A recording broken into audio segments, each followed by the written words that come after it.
रहमान अस्सलाम वालेकुम friends, welcome to my YouTube channel. जी फ्रेंड्स, कैसे हैं? मैं आज आपके लिए एक वीडियो लेके आया हूँ, वह है सोकेज वेल की। पहले भी मैं वीडियो लेके आया हूँ, उम्मीद है आपको पसंद आई होगी। तो आज भी मैं एक वीडियो अपलोड करने लगा हूँ, वह है सोकेज वेल, जो कि सीवरेज सिस्टम के लिए यूज़ होता है। इसी तरह की और भी बहुत सी वीडियो हासिल करने के लिए मेरा यूट्यूब चैनल जो है सब्सक्राइब और लाइक करते रहें। इंशाल्लाह ताला उम्मीद है कि मेरी आपको पहले भी वीडियो पसंद नहीं होंगी और आज मैं वीडियो बनाने लगा हूँ, ये भी आपके लिए बहुत इन्फॉर्मेटिव होगी। तो चलें अपना हम लेक्चर स्टार्ट करते हैं।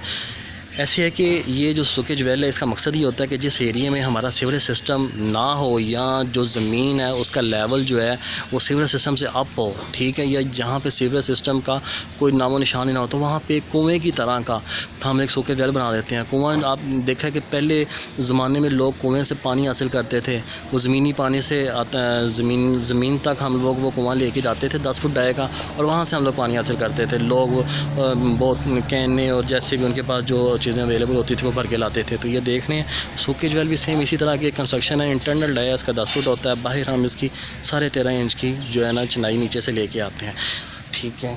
इसका मकसद ये होता है कि जो सीवरेज सिस्टम होती है इसको ज़मीनी पानी के साथ मिला दिया जाता है, ठीक है।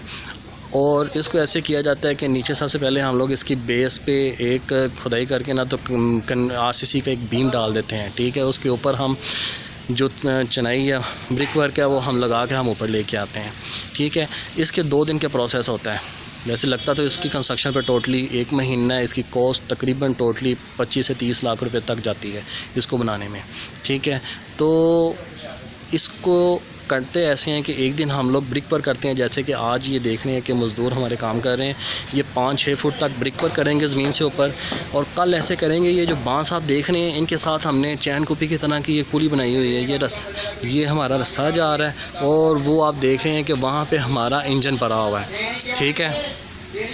ये हमारा इंजन पड़ा हुआ है, ठीक है। कल मज़दूर एक किधर बैठेगा, इसको पुली की तरह वहाँ से इंजन चला के खींचेगा, और ये रस्सी जो है ना नीचे जाएगी। इसके साथ हमने पटसन का एक थैला बांधा होता है, ठीक है। ये नीचे जाता है, वहाँ से मज़दूर जो है ना मट्टी डाल के इसको भर के तो बताता है, फिर वो जो है जो इंजन वाला इसको खींचता है, और वहीं पे हम लोग इसको ढेर लगाते जाते हैं। साथ साथ में मट्टी यहाँ से कुछ हफ्ते बाद जो है ना उठाते जाते हैं, क्योंकि 1 महीना कमोबेश इसकी कंस्ट्रक्शन पे लग जाता है, ठीक है। और फिर इसी तरह ही हम लोग बीम के नीचे से तिरछी कई के साथ मट्टी निकालते जाते हैं और इसको नीचे लेके जाते हैं।